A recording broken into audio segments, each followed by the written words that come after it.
Welcome to Zestful Aging, where I interview inspiring, fascinating women who are navigating aging with class and sass. I'm your host, Nicole Christina. Hey everyone, I am so grateful for all of the downloads, and I'd love a rating on iTunes and a comment. And please subscribe. It helps the show's rating so other people can find it and learn how to age well. And if you are loving the podcast, why not check out the companion online course, Zestful Aging, Simple and Sustainable Habits for Health and Longevity. You can access it through my website, NicoleChristina.com/Zestful Aging. It's based on the Harvard study of adult development, and I'm really proud of how it's turned out. Well, I've got my coffee in my hand and my trusty dog Sparky beside me, so let's begin. Today we have Kerry Thomas, whose career began as a special education teacher, but she eventually left that career to complete a rigorous training program to become a certified productive environment specialist. And then she made the decision to launch a business as a professional organizer. Kerry uses this training to help her clients create and maintain systems that address their individual issues, and she specializes in small business owners with ADD and believes that anyone can have a productive environment. Kerry spoke at the inaugural TEDx Ashburn event in April 2017 on the cause, effects, and the solutions of all types of clutter. And we'll be talking about these: the physical, digital, mental, emotional, and spiritual. Welcome to the show, Kerry. Thank you. Thank you so much for having me. I'm really excited to talk to you because I have a personal interest in decluttering, but when we spoke before, it sounds like you have sort of a standard view, but you also add in all of these extra aspects that I hope we get to talk Yes, about today. correct. Yes, Great. I'm excited.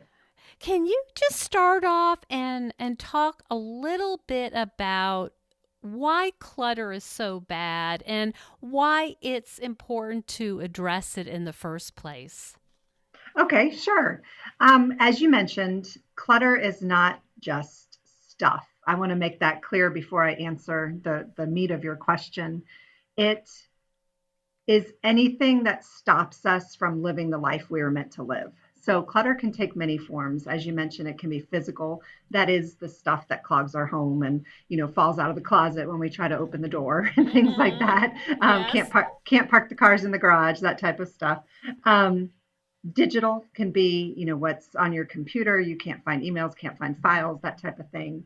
Mental, emotional, and spiritual we'll get into in detail a little bit later, but I just wanted to emphasize that as we talk about clutter today, it's not just a messy pantry as people Mm-hmm. might think of clutter, but the reason it's so important to address is, as I mentioned, it's it can stop you from living the life that you're meant to live. So when you feel clogged in any aspect of your life, whether it's in your home or in your hopes and dreams or in your business, you're not performing your best. You're not performing up to your potential. You get paralyzed. I mentioned that in my talk. People use words, they use the word paralyzed all the time. They use the word overwhelmed. Mm-hmm. They use the word isolated, even. If physical clutter becomes a big issue, people don't have friends or family over. Um, they become they feel like a failure if their clutter is in their business and in their business processes and they have no time to spend with family. They start to feel like a failure. Their business isn't running the way it should be, and they're not feeling like they're performing the way they should in their family. So I it's have this image of this like insidious process that yes, sneaks up on us slowly, and before we know it, we're like buried. yes, yes, buried literally and figuratively, but yes, buried, overwhelmed, all of those words. Yes, and we always say in my personal business and also in the program that I trained that you want to be able to accomplish your work and enjoy your life. Both components are equally important. Hmm. Yeah, and that the idea that clutter really is an obstacle, can be an obstacle to both of those. Yes, Hmm. yes. And in our society, it's become a problem because it's almost become a badge of honor when people say, "Well, how are you doing?" And you say, "Oh, I'm so busy. Hmm. I'm so busy. I have so much to do, so bogged down." It's almost like I said, it's become a badge of honor, and it's really not.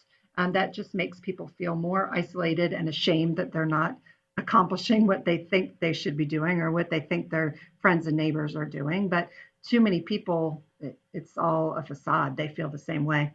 Hmm. You use the word overwhelmed Hmm.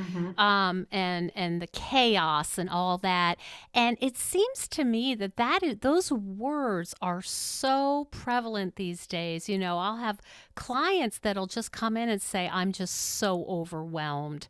Do you have a thought about why people are so overwhelmed and things are so cluttered?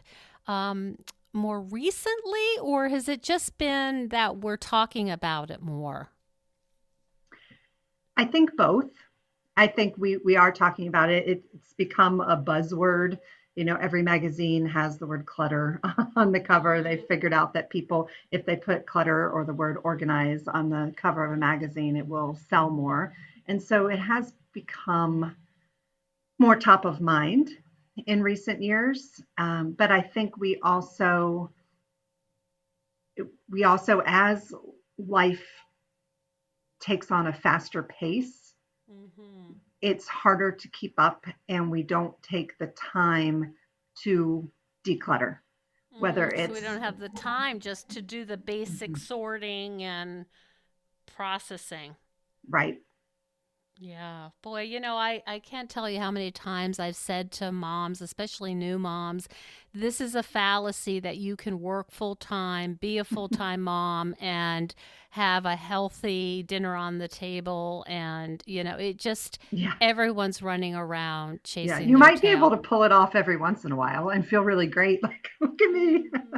But speaking of the new moms, I do when I speak to groups and especially where there are younger moms in the audience, I do tell people that the level of organization that's going to feel right for you, it's going to ebb and flow throughout your life. When you have lots of little kids running around, organization might just mean that people can walk through your house without sustaining an injury. And Stepping on a Lego with their bare yes, foot. yes. And then, when you're older, organization might mean that you have a fabulous craft room that you never had the time or the space to have before. So it's definitely going to ebb and flow. And I think people, even when they know that they need help and they call in a professional organizer, they think that their home should or will end up looking like a magazine. And let's face it, those are staged pictures. I do Hmm. know a few people that live in homes like that because that is a huge priority to them. And they do, across the board, have older children or grown children, but Hmm. it's very, very rare. And it's just for your sanity. Organizing is, whatever makes you comfortable and helps you do those two things, accomplish your work and enjoy your life. I always give the example that when my boys were younger, they had really nice laundry baskets, wicker baskets with a little lid. And first thing we did to help with my sanity is we got rid of the lids because Mm. that was a step that two young boys were not willing to take was to take off the lid and put things in the basket. I see. The second thing we did for my sanity was we stopped. we stopped putting socks together when they came out of the dryer. We got one big basket, and everyone's athletic socks went in that basket, and they knew where it was, and that's where they went to get their socks. It's And match as you go. yes, yes. And some people might think that's horrible and oh, that shouldn't be coming out of the mouth of an organizer. But you know what? It worked. All the socks were in one place, they weren't on the floor. And Mm. it helped my sanity, which is, it's the key, really. I love that being flexible and sort of Hmm. seeing what, and I'm sure you've been asked this many times, Carrie, but I really am curious. You were a special ed teacher, which requires so much patience and empathy and a special type of person. When did you realize you wanted to take this training to become a certified productive environment specialist? How did that evolve? Well, that's a good question. So when I was teaching, I absolutely loved it. Um, I I loved my students. I loved what I was doing. We moved around quite a bit during that time and when my children were little. And so in one of the moves, we took the opportunity to buy a less expensive house and made the decision that I would stay home with the boys for a while. And so I did that. And then I was, itching to get back and give back, I guess, in some way that was in the paid sector.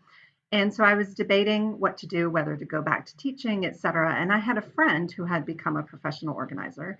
And when I found this out, I vividly remember that aha moment, like light bulbs, fireworks, because I've always had an aptitude for that and I've always loved it. I mean, even when I was teaching, I absolutely loved organizing my classroom and loved color coding things. And and I used to play library when I was a little girl, that type of thing. So I started off and started organizing and then quickly realized that I was very good at the processes and systems and the paper and digital side of things. And so that's when I went back and got the additional training and certification. What Um, kind of skills does one need to go into someone's home that is overwhelmed and might be embarrassed about their clutter? What kind of skills do you draw on? that's a good question. And I think my business has the two aspects have different skills. When I go into a business setting, it's very different. But to answer your question on the residential side and the more personal side, I think the number one thing is no judgment. People need to know that there's absolutely no judgment on my part. You need to have empathy. You need to have a good sense of humor and put people at ease, that type of thing. I Mm-hmm. think what comes from my background in special education the most isn't necessarily the patience and things like that, because I think those are innate. Either you have those or you don't. But I think what comes from my previous career the most is the ability to break things down into small, easily understandable pieces. Mm-hmm. So, for example, on both ends, when people are telling me about the problem or showing me the problem, I can easily categorize and break it down and say, okay, these are the parts, these are the steps that we need to take. And then on the flip side, when we're working through the project, I can help people say, no, this is where we start. And this is what we're going to do next. And we're going to do each little step. And I think in special education, that is definitely a skill that those teachers have and that I developed because the students, for the most part, you're not going to go in and just throw huge new concepts.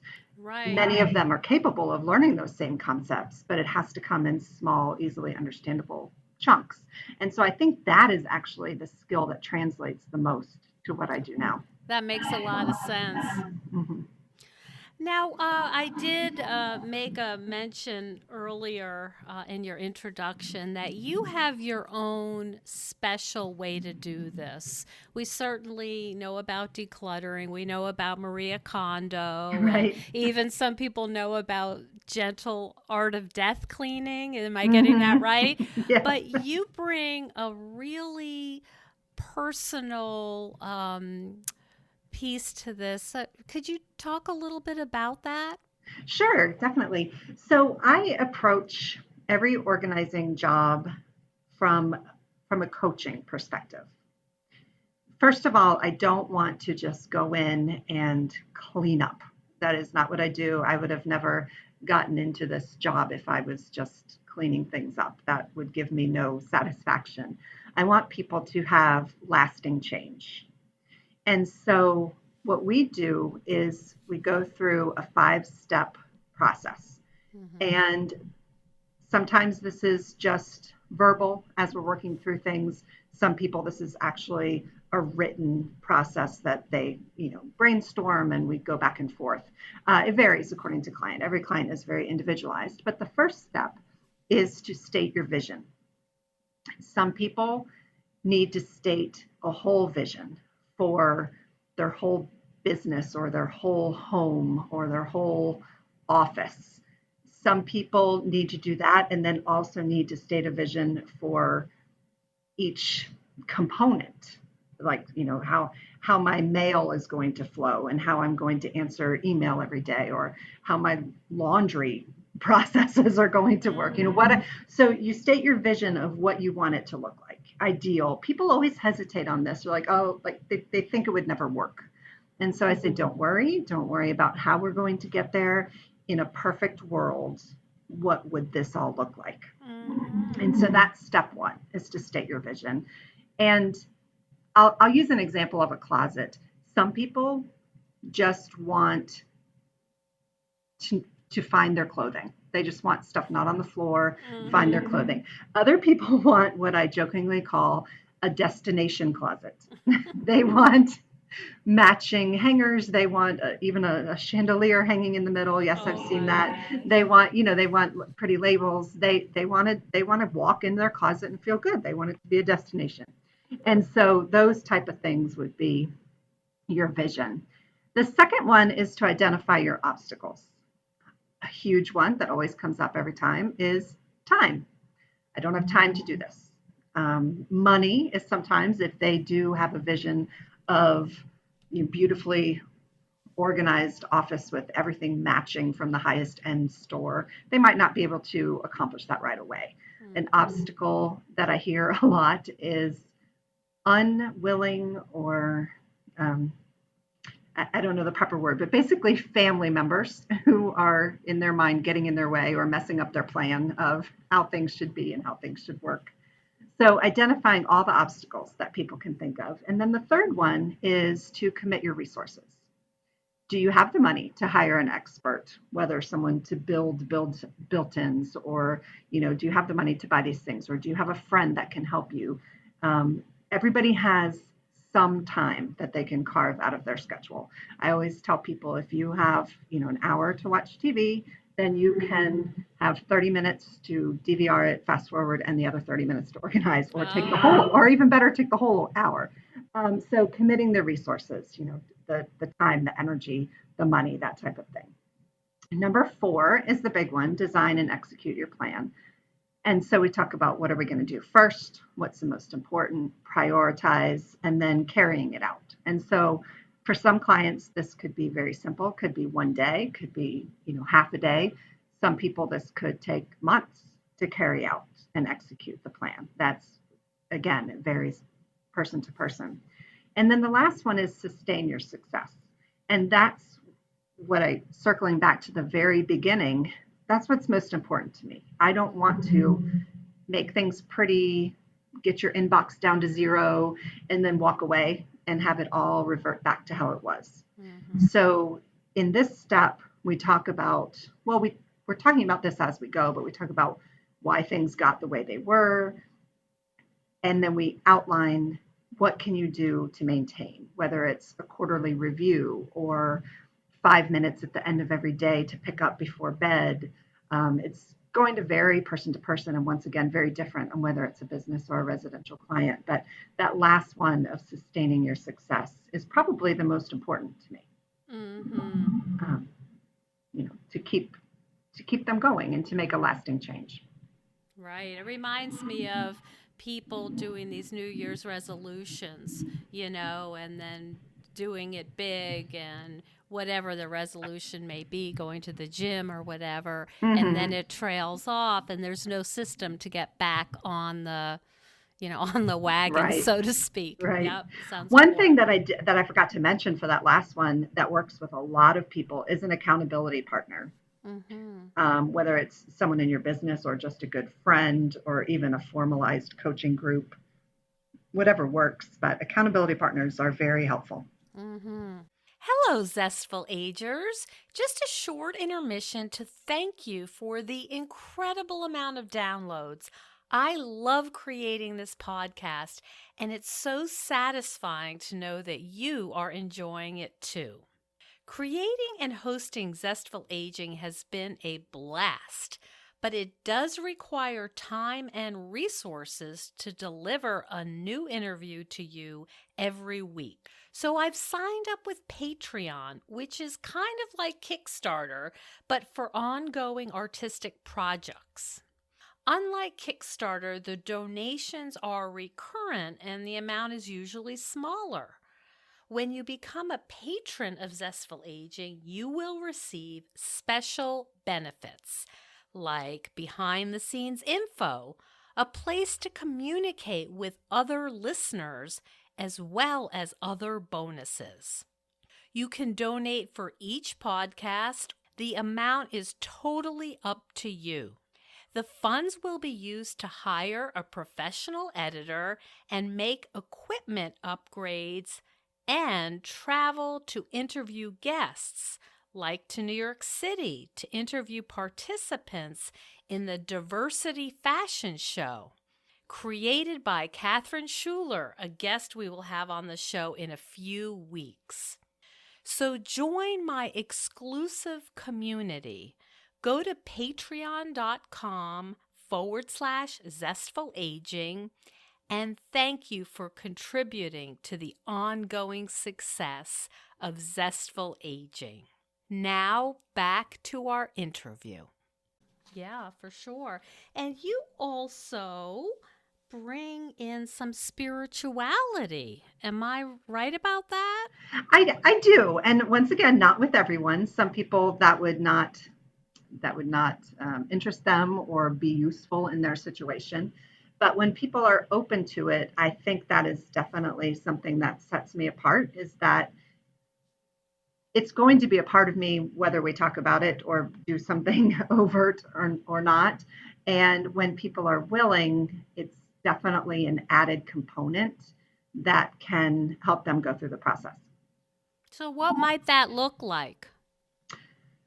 Well, that's a good question. I've had clients that they freely talk about, spirituality or their faith or things like that. And so they actually, bring that component into it. And so in that case, I've actually, you know, prayed with clients. We've listened to uplifting music, that type of thing. But then on the flip side, some people, especially I've worked with two clients who've had a death in the family, and this is one of them is actually what got me started down this path because I've always had pretty good intuition and I can feel energy somewhat in a space, but I never studied about it. I never did anything with it, I guess. But I had one client who they had a death in the family, and he actually asked me, "Well, we feel like it's just stagnant in here and just low, bad energy, and it's stuck." And he asked me, "Do you know what we can do about it?" And at that point, my answer was no, I don't, but let me find out.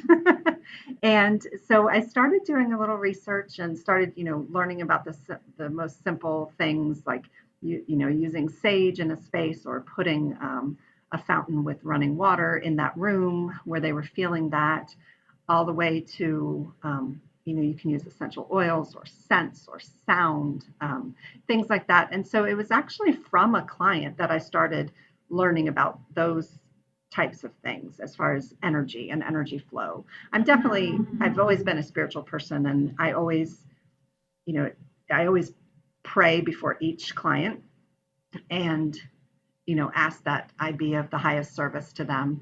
And it's interesting because I'm stumbling over my words, but I definitely appreciate the question because I think for so many people in so many fields, it's taboo to talk about, your faith or your spirituality.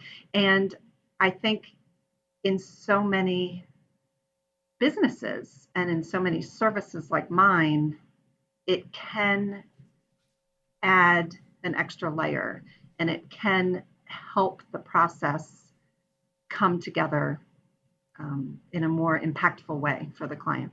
It's interesting that you say that because certainly as a new clinical social worker, a new Mm-hmm. therapist, you don't often have the confidence to just say, I'm going to ask this question, even though it's not kind of a non sequitur. You Yeah. know, you kind of in your head, you're like, okay, I have to make sure I ask this and that. And you go through this mental list. But I've been doing this for about 25 years, and I've found that if a question comes to me that seems a little odd, I need to ask it. And I have been just so surprised that those seem to be the questions that, get at something I never would have understood had I Mm-hmm. just followed the usual format. It just sort of comes out at it. Like I had an example, I was talking to a client and just had this sort of impulse to say, what does your sister think about that? And it just, that's Oh, not wow. a question I normally, would ask in that Mm-hmm. particular time. And it just was a treasure trove. And who knows, are Wow. you picking something up unconsciously? But I can really see what you're saying, that there may be this whole other realm of knowing that maybe we can't put our finger on it, but it's very important. Mm-hmm. And honestly, you said, 25 years, you might not have asked that in the past, and probably 5, 10 years ago, I wouldn't have been able to answer that, or I would have broken out in a cold sweat or something. So it's interesting how people evolve. But um, I think that the component that those types of things addresses is present in about 80% of my clients. Mm-hmm. There are clients, especially business clients, that just, they need something done and they need it done in a timely manner. And, there's nothing wrong, so to speak, in their business or their lives. They just recognize that a professional can help them get things done better. But in about 80% of my clients, there's some type of background story, whether it's a prolonged illness or a death, as I mentioned, or depression, or um, a, a sudden move, or there's always, not always, as I said, about 80% of the time there's a reason there. And I think when people are ready to talk about that reason and address that reason, using every tool available to you only makes things better. Do you find yourself when you're talking to people who clearly have something like this, like a grief kind of reaction, Mm-hmm. do you find yourself saying, you might want to consider talking to your religious leader or a clinical person? I mean, is that something, do you refer out, so to speak? um, I'm very careful. I'm very, very careful because I recognize that for most people, to even call me was a huge step. And some people, from when they actually first contact me to when we start working together, it can drag out because they keep changing their mind or stepping back or second guessing. And I mean, I have had many people call me in tears. And so I'm very careful. I get to know them first. I do start off by recommending sort of more simple things, journaling, just meditating if they're, or I don't even necessarily call it meditating if I don't think that they'll respond to that. I just say, like, take some time and get out in nature and just relax, that type of thing. I've really only referred to a specific practitioner once, but things come up in conversation a lot. And I always, luckily, now that I've been in business for over 10 years, I have a lot of success stories and I can say, well, in this situation, this person did this. And so Mm. um, it, I can give examples of success in the past. Yeah, it's what I'm understanding is that it in your work, oftentimes the clutter is a symptom of a larger problem, It is. Yes, it right? is. Hmm. Yeah. What is it like to be doing this work with people? How is it for you to sit and know that there's more to it than just, too many newspapers and, Right. too many shoes? Actually, for those types of clients, as I mentioned, they're not all like that. I don't want all my clients listening to this and thinking, "Oh, what does she think of me?" But, Yeah. but for those people that's what led them to this point. It is honestly a huge honor for me. And I actually did a short little video on social media about this just the other day, but I was getting emotional. I mean, it's actually a big honor for them to trust me and have me into their homes, especially when it's paperwork and you're seeing, things that their own family doesn't even know about, or, when I've had clients who haven't slept on their bed in literally years because it's covered, and Wow. they're wanting to make that change, and I get humbled and I get honored that they, whatever brought them to this point, that they are that they have the strength to now say, okay, enough, and I'm changing this, and I'm getting help, and I'm always in awe. Honestly, it's I absolutely love what I do. I don't know. You could probably tell by the way I'm talking right now, but I think it's humbling, and yeah, to see when people decide to make that change. Because it's such a big change. It's not just neatening up. It sounds like you're coaching them or helping them make what could potentially be a major transformation. Yes, and that's what I enjoy. There are plenty of professional organizers who are really, really good and make a fabulous living out of making things look like magazines. And I follow quite a few of them on social media, and I'm always oohing and awing.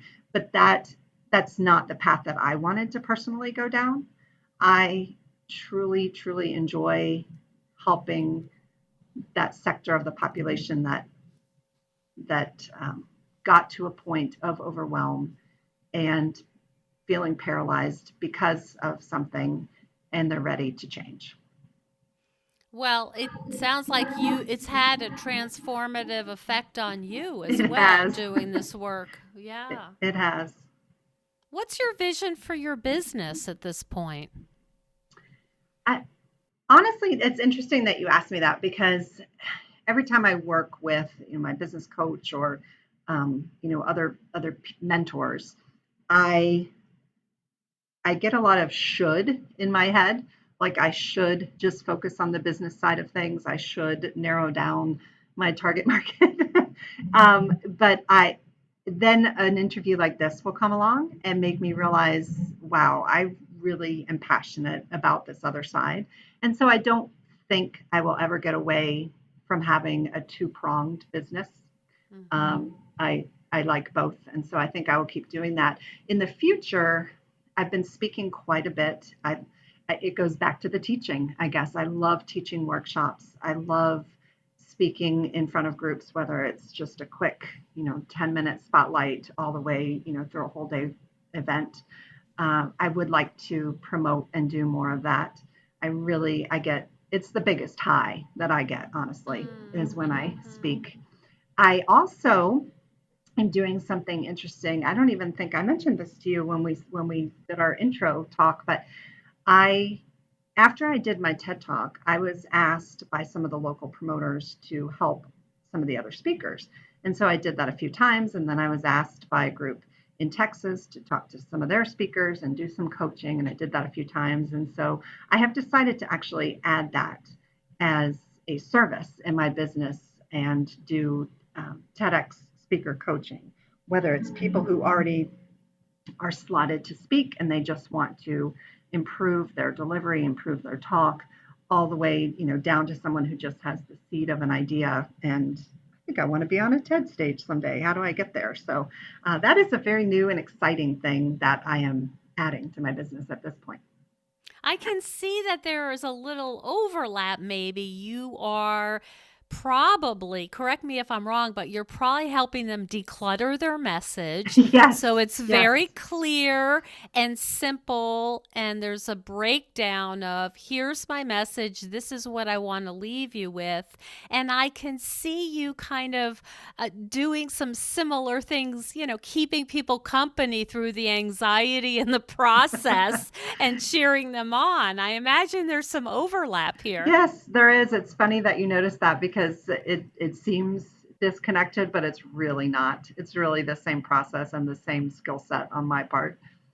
Mhm. Yeah, that sounds it's so obvious when your excitement, when you talk about the things you just sound so excited.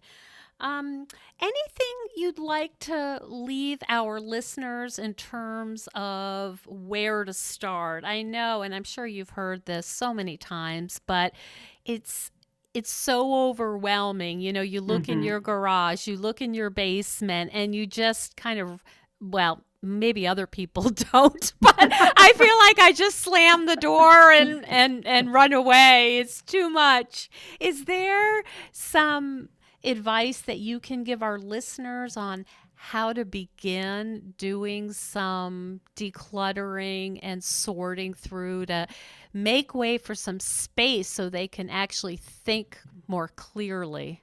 Yes, yes. And actually, three things popped into my head, so I'll just go over them really, really quickly.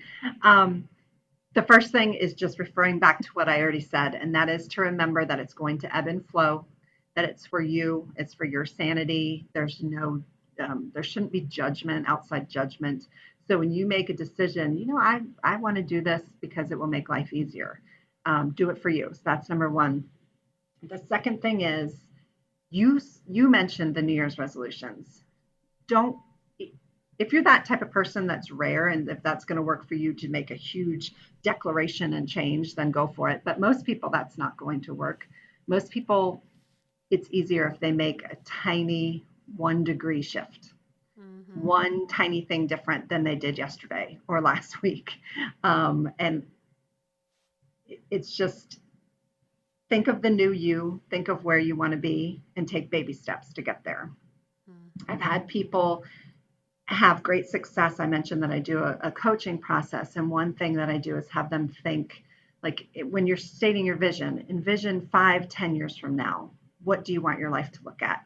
And as you go through your things, this is a little bit of the Marie Kondo-ish, but as you go through your things, ask yourself, does that fit in my 5 to 10 year life? Like in my, picture perfect life that I'm envisioning, do I want this dress with me?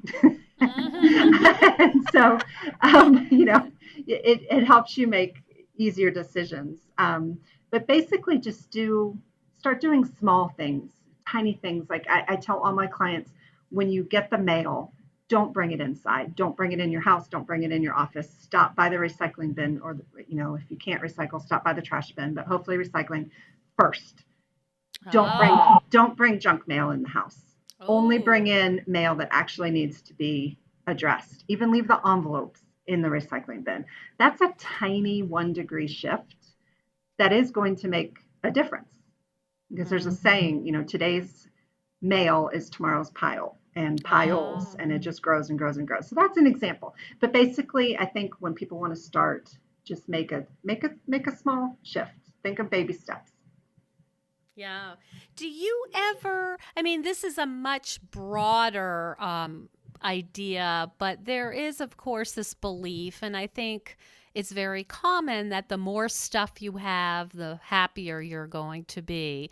So if one purse is good, 10 is better. And certainly we live in, a society that really pushes that. Do you ever get into some of those fallacies about buying and consumerism, or is Oh, that, yeah. yeah, you do? Yeah, yeah. I have had clients that is the core of their problem is a shopping addiction.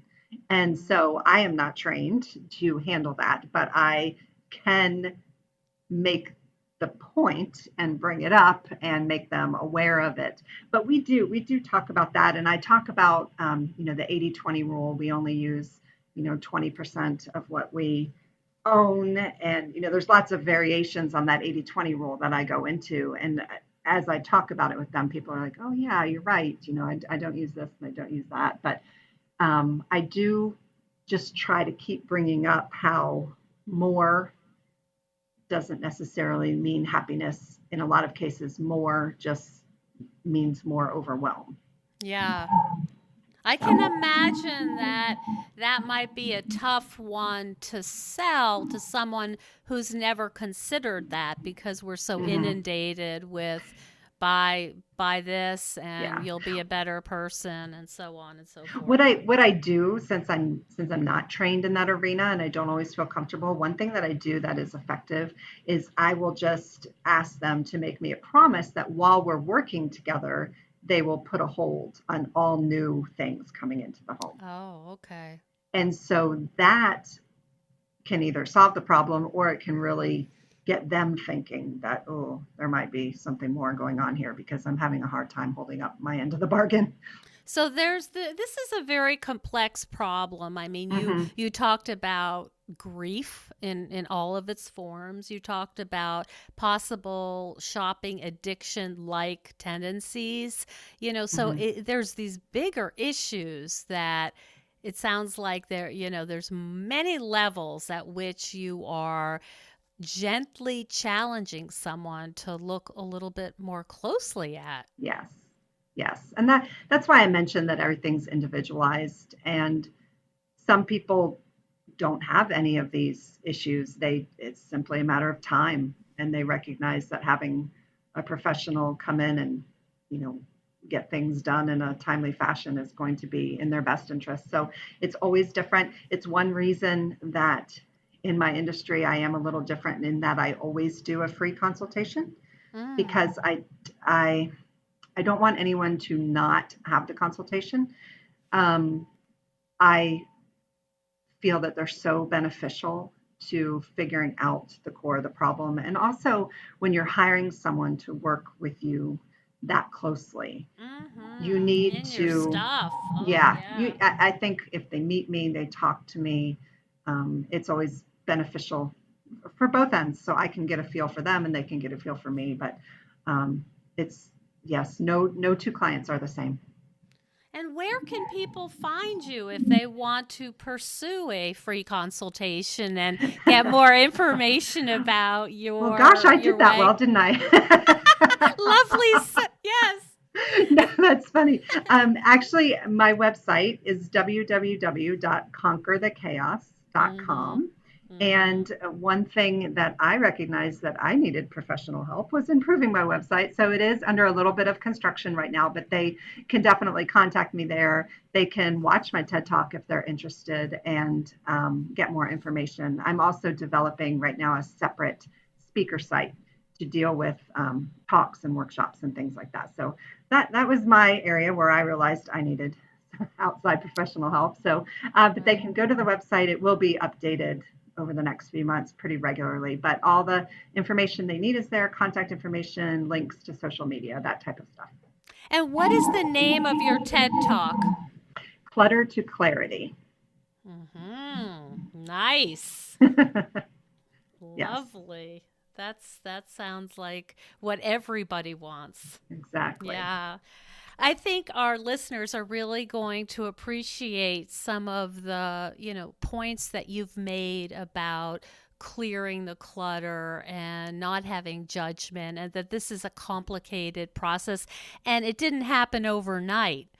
Right. It would be so helpful to have someone just coach you through the process because some things you just can't do by yourself. Correct. Yes.